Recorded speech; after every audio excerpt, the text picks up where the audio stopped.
Yo guys, what is going on? This is Michael. This is Kyle. And this is our trailer reaction review to the unveiling of the Nintendo Switch 2. And this is the hardware reaction. Let's go ahead and take a look.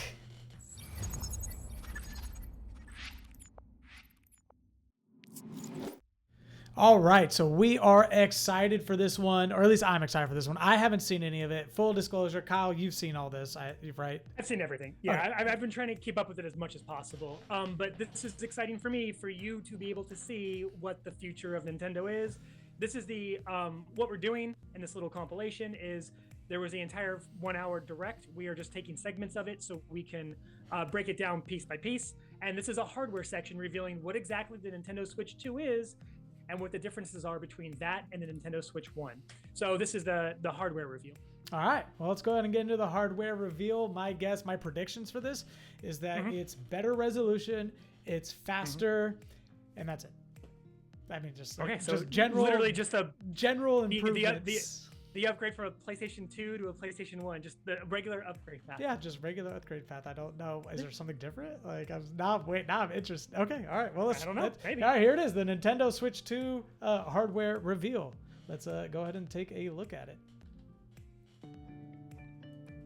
Bigger screen, same thickness. Okay, so better resolution. 7.9 inches, Switch 2 has a bigger built-in screen. Here's how that compares So to Nintendo physically bigger Switch. screen. The system's Wait, but it's thickness bigger. remains the same. The thickness is the same, but the console's bigger. Yes. With approximately double the pixels compared to Switch, you can enjoy games in greater detail on the 1080p screen. That's pretty. That's cool. Yeah. Faster That's processor. insane. The screen supports Bro, up to 120 frames per is second, insane. allowing for smoother It's gotta gameplay kill the and battery. supported titles. Yeah, it seems like a lot.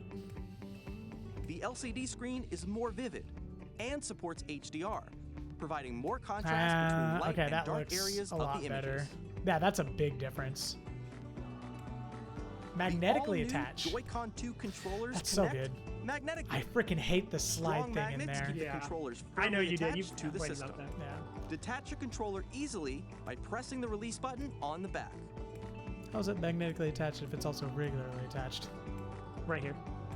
The SL and SR buttons are bigger for greater comfort and Okay. control when playing with a Joy-Con 2 held horizontally. Still in the center. Still located in the center, it looks like. The left and right sticks are now larger. All right. Mouse controls. Each Joy-Con 2 controller can be used as a mouse to play with compatible games. Both What? the left and right Joy-Con 2 support mouse controls. How would you use that? By adjusting the audio balance between the ranges, sounds from the built-in speakers are clearer and more natural in handheld and tabletop modes. Okay. It has a built-in microphone, so you can voice chat with friends anytime via game chat. Okay. It Like a also built-in uses game chat. noise-canceling technology to filter sounds, so your voice will come through clearly. It's a noise canceling technology. Yeah. Jesus. Even if you don't have a surround sound system, games can be enjoyed with more immersive, three-dimensional sound, as if it were coming from all around you. It's coming out of the speakers? It's surround sound? The headphones. It's just like 3D audio. Gotcha. Spatial audio. Yeah, spatial audio. Place your Nintendo Switch 2 however you like with a large, sturdy stand. You can move it freely, like this. Can't move it all the way down though. In addition to the Two USB-C port ports. found on the bottom of the system, there's one on top as well. So I guess you can charge it from the top It's instead of just handy charging from the for connecting a USB-C camera too. or charging in tabletop mode. USB-C camera? Yeah. Oh yeah. That's another reaction video we need to do. Didn't they learn their Nintendo lesson Switch from 2 the comes Xbox with Connect? 256 gigabytes of internal storage. It's a lot 8 bigger. times that of That's a lot Nintendo bigger. Switch for storing your game downloads, It is save much data, bigger, and man. more. It's a Reading lot and bigger. writing data is also faster. Is that The bezels are also like a little bit. Oh, that's good. Use the Display. Nintendo Switch 2 dock to connect to your TV and enable up to 4K resolution for compatible games. HDR is also supported in TV mode. Okay, that's cool. Yeah, that was definitely missing from before. Yeah, at 4K, it can output to 4K. The Nintendo Switch 2 dock has a built-in fan that keeps your system cool. So that's something the original dock did not have. So it's just going to be super. If you're outputting in 4K, it's just going to be. No, supposedly it's very quiet. On Nintendo Switch 2, Color you me can skeptical. play Nintendo Switch 2 games, as well as compatible Nintendo Switch games. Physical and digital games are supported. Okay, that's better than. Well, I thought they were.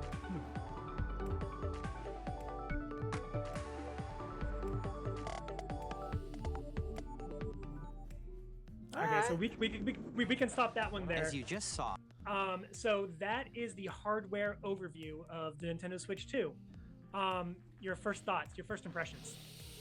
Because you went into it saying you thought it was just going to be a little bit bigger, better Switch. What do you think? It's a bigger, better Switch with more features built into the joystick. I mean, there's so much. There's there's a lot. Nothing fundamental about the Switch has changed. This isn't like a huge rewriting throughout the playbook. Let's go from Wii to Nintendo Switch type thing. This is an iterative, if not maybe a 1.5 or 2.5 iterative step. You'd call it pretty much a Switch Pro then. I'd call it no, not necessarily, because of all the differences in, like, it's not like the difference between like a Vision and a Vision Pro where it's just better resolution and faster. There's actually like a lot of hardware differences between the what was the original Switch. And now it's like you got like mouse capability now on, like, what kind of games is it going to use mouse capability? So we can go over point by point, but for the mouse thought, I think it's more to port games over from PC so that you have a chance to do PC gaming on your Switch 2. So a way for third parties to get other things that are maybe like real-time strategy games. I mean, imagine playing Command and Conquer on that now. Where it's like it's harder to do that with joysticks and and a pad, but a mouse you can play Command and Conquer with on there or something like that. And I know how much you like Red Alert. Yeah. So we'll just checkpoint by checkpoint real quick. Okay. And you can just tell me your thoughts on each of them. Okay. Bigger screen. So the original Switch was a 720p screen. This one is a 1080p screen on a 7.9 inch display. Okay. What are your thoughts on that? I think it is probably for the size of the screen. Now, because the screen is bigger, maybe you'll notice the 1080p. But the 720p, when you're talking about that small of an area, 720p is fine when it comes to that type of thing. So, but because it's a bigger screen, it has a 1080p now. Yeah, if you were going to make it a larger screen, you would need to increase the pixel size in order to match the quality of the smaller screen 720p. So it's good. It's incremental.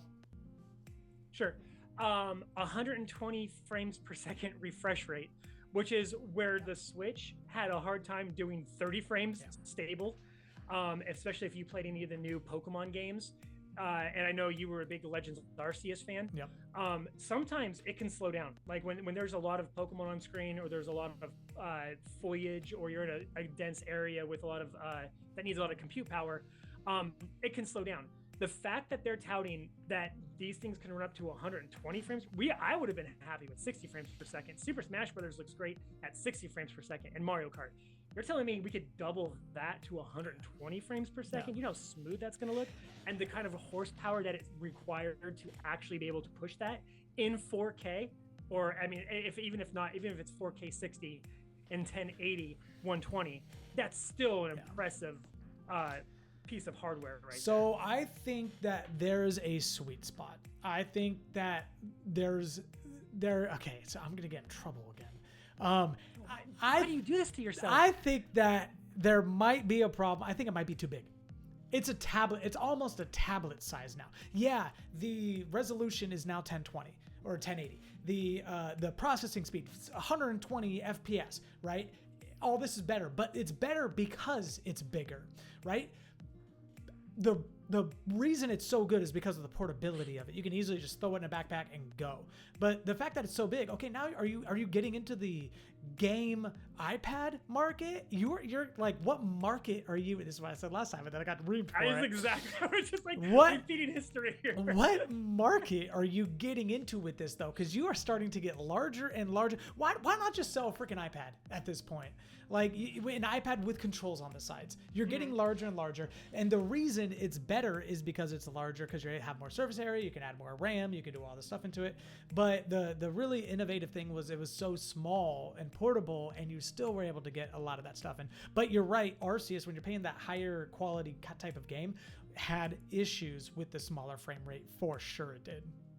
And you never played Pokemon Scarlet and Violet, but those are famously or infamously terribly running games. We're talking about frame rate at like 12 frames per second for some background characters. Like, it was just garbage game in terms of the technical aspects of it.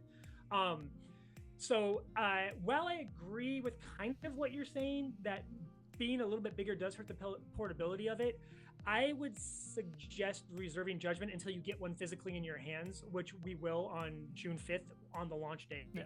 And see if it feels any bigger, or see if you think it's a perfect size, because based on hands-on impressions from everybody else, even though we haven't had it ourselves right now, people think it's like, yeah, it's a bigger screen, but it doesn't feel as big. It's the same thinness as the original, and it feels like a premium device.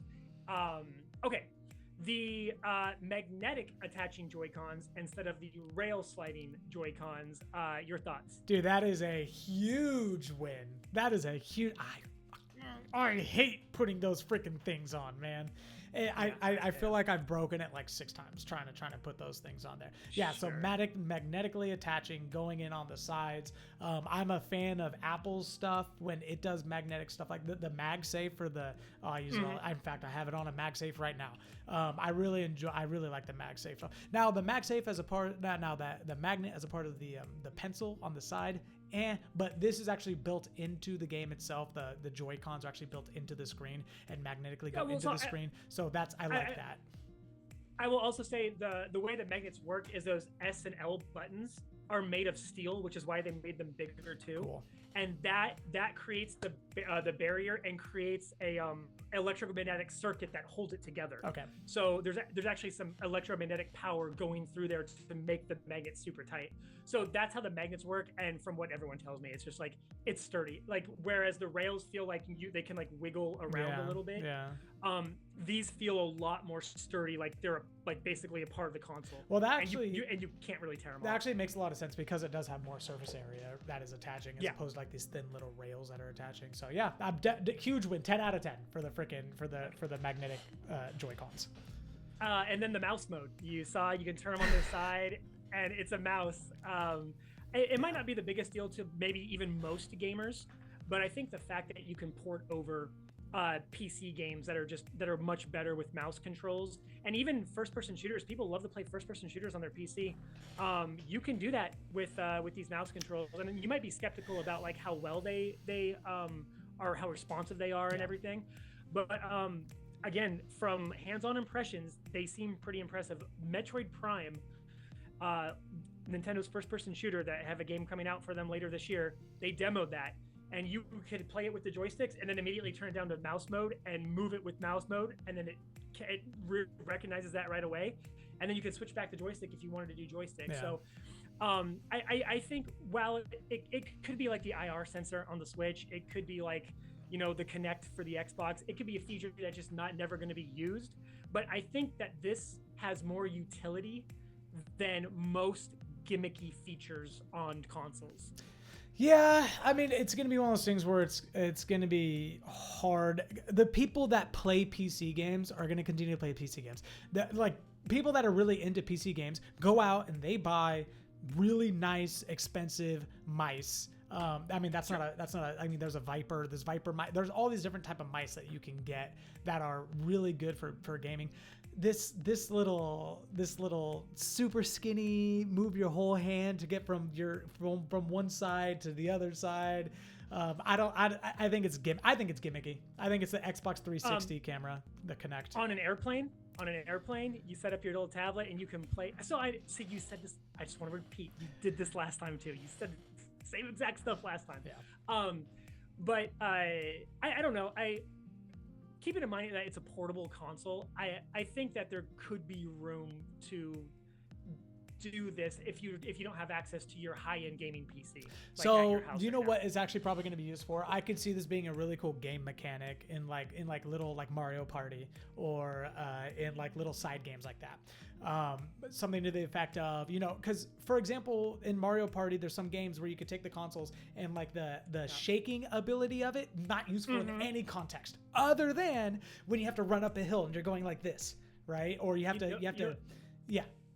They showed an example of using spray paint like this, and you hear the like little bean inside there shake, and then you spray on the mouse mode stuff. So I mean, like Mario Party by the way, is getting an upgrade for Nintendo Switch 2 that adds new games and new features that take advantage of this stuff.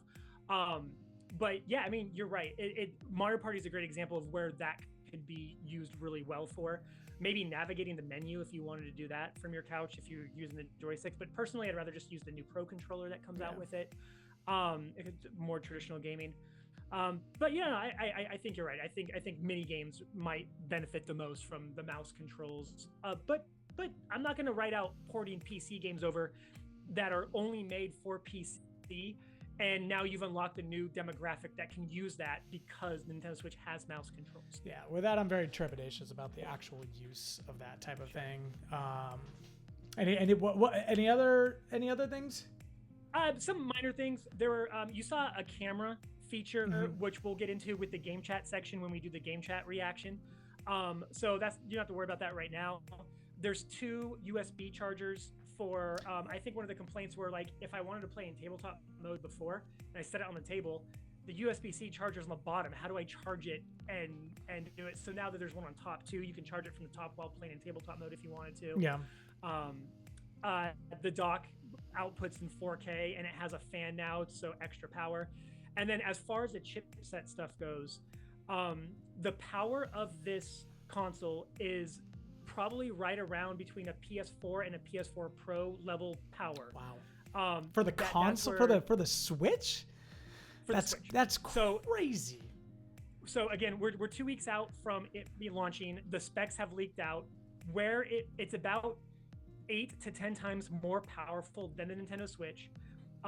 The architecture with the GPU and CPU is very different. It uses a more current architecture than even the PlayStation did and the PlayStation Pro did, but it has about that power. So you're talking about a handheld console that does on the go PlayStation Pro power performance, which is pretty insane. And you'll see that more and more in titles like Cyberpunk 2077 is a launch title for this game.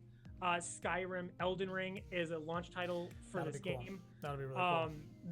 There's some other From Software games. I think Oblivion is supposed to be getting. Fun! It's going to be. It was supposed to be a launch title, or not a launch title. Will be coming to it.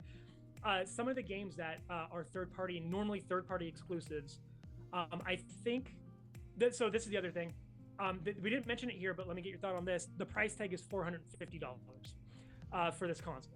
So the original Switch came out at $299. Then the OLED model Switch was $349. This is going to be $449 when it comes out, and a Mario Kart 8 bundle will be $500, so $499. And the Mario Kart game by itself is priced at $80, which is significantly higher than most games Nintendo's ever priced anything. So your quick thoughts on the pricing scheme, and then I'll do a little kind of like rebuttal to that, and then we could wrap it up. But it's going to be an expensive generation. Sure. I mean, so once you get into that price point, you are looking at Pro, you're looking at PlayStation, you're looking at Xbox, you're looking at, is this a platform that can compete with those? It sounds like it can. As far as reference, processing. the PlayStation came out at $499, and the PlayStation 5 Pro came out at $799. Yeah. Okay. So, but the PlayStation itself, that has really high specs and really high quality and whatnot, it doesn't $499. include an OLED screen. The PlayStation doesn't. Right. And this does. So that's an added value to it. You would expect the performance to be able to match a PlayStation at that price point. I'm not super mad at that price point, but it's got to be a pro performer, which it sounds like it is. So, I mean, again, but that was one of the things though. It's portable. You're not playing it like one of the allures of it was when the original Switch came out. Wasn't it like $299, $349? Yeah, and that was one of the main points to it. So, are you giving people what they want? Did people ask? You know what? I want a higher quality pro version of this. Is that what people want? Because so here's the thing. In my estimation, the Switch to me is a perfect console. All I want is an iteration on the Switch. Give me more power, give me better graphics, give me, because I think it's being able to play it on the go or put it into your TV and play it on the screen and beautiful graphics is what you want. I think that's the perfect console. We always lament, especially as Nintendo fans, that Nintendo hardware is always underpowered. The Wii compared to the PlayStation 3, the Wii U compared to the PlayStation 4, the Switch compared to the PlayStation 5. But it was also underpriced. So exactly. So are you willing to pay the premium price to have a console that is more future-proofed for these third-party games in the future, and they look better, and you're going to pay that extra price tag, or do you want a $300 Switch 2 that will be underpowered, underperformed, and not look as good in a year from now, and kind of show its age much earlier than this one would? See, but here's the other thing about this though, and this is another thing that's probably going to get me into some hot water, is the people that are playing the Switch. The people that are playing the Switch, you're not playing Call of Duty Modern Warfare. You don't get a Switch so that you can play really advanced games with high graphics. You're getting a Switch because you are playing the lower games, but the resolution, the 720p, doesn't dissuade those types of people. So you're getting a Switch because you want to have fun and it's a family game and all this type of stuff. If you really want the high performing consoles and the high performing, you're either going to do PC or you're going to do Xbox or maybe even PlayStation. I think that's the stigma of Nintendo. I think with the way they price this and the processing power they put into this device specifically, they want to compete. They want to allow those games to be played on there without having the graphics sacrifice. So when it comes out in 2 weeks, it will be the most newest console. It will boast power comparable to a PlayStation Pro, which is very, very powerful and portable. And I'm sorry, but if I showed you a PlayStation 5 game next to a PlayStation 4 Pro game, we've gotten to a point where graphics is not the end all be all anymore. Yeah. It's so hard to tell the difference between like the from the jump from SD to HD was a huge jump. The jump from PlayStation 3 to PlayStation 4, and that window has just narrowed so much now, thanks to honestly a lot of AI programming. For example, the Nintendo Switch 2 has DLSS 4K upscaling, AI upscaling in the console, which is why it's able to push out 4K images on the dock. So it could render it at 720, but then the AI upscales it to 4K. So you can render things at lower images, but get a very beautiful image. And that was a big feature of this new Nintendo. Which I just predict that you're not going to be able to hear the lawnmower outside because of how loud this Switch is going to be. I totally disagree. I feel like Switch is probably the quietest console ever. Oh yeah, but not when it's running 120 frames per second and outputting 4K. I mean, PCs, you have to get specialized fans in order to run that type of thing. This thing is going to be spinning out of its. This little fan's going to be spinning out of its mind. We've also in the last 8 years before the Switch was kind of conceived, moved to solid state drives, and we don't have mechanical hard drives anymore. So you will get faster speeds and quieter speeds and more energy efficient speeds from using solid state drives. Yeah, but you still need a fan here, which is going to have to cool everything off. I think we'll find out. I mean, I think you're right. It's going to be louder than the Switch because obviously it has a fan and the Switch did not. But it means it could push higher graphical power. But we'll see. I mean, when it's out here in 2 weeks, we'll get a hands-on impression of it. And if you want to be wrong that guy for the next 8 years, I'm more than happy to let you I'm do right that. about this one. It will not, right now, it will not do nearly as well as the original Switch did. Not even close. Do you think, I mean, this could be a separate video, but I'll give you something to think about.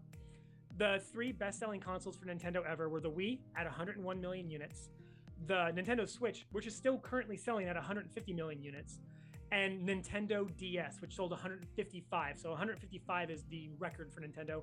The Switch will, in all likelihood, beat that over the next 5 years. Yeah, because they're still going to keep selling the Switch, and people will buy the Switch, the base model Switch. Do you think this one sells over 100 million? Because the NES didn't, the GameCube didn't, the PlayStation hasn't, the PlayStation 5 hasn't. Price might be a dissuader. I think from going that high. after 2 years, it will not have hit the 100 million mark. Look, I agree. I think the Switch didn't hit it until year 4. Did so it? this it's usually Okay, like, then I'll extend that. How about this? It will never hit the 100 million mark. Okay, so I guess in 8 years we'll come back for the Nintendo Switch 3 and we'll talk about just how wrong Michael was about the Nintendo Switch 2. Yeah, we'll find out. I don't know. This one can't do it. It can't do it nearly as well as the first Switch. I agree with you that it won't do 150 million, but I think it could break over 100 million. Too expensive, man. You doubled the price point. You 1.5x the price point. I think just in doing that alone doesn't matter. It can make you a sandwich. If it's still not gonna do nearly as well because of the price point. I am more opted to believe you this time than I was with the original Nintendo Whoa, Switch. I've gotten more right over the years. Maybe. I don't know. We'll have to fact check that. Anyway, guys, thank you guys so much for watching. Really appreciate it. This was the Nintendo Switch 2 hardware reaction. The first time I saw it, Kyle's seen it before. Clearly, he knows his stuff when it comes to this. Really appreciate it. Get you guys watching. Stick around for next time. We're going to continue doing these Nintendo series. We have a few more videos coming up that we are doing. If you like what you see, comment, like down below. Appreciate it. And until next time, goodbye. This is Kyle, and that was Michael. This is Kyle, Michael. Right. Okay. All right. Bye.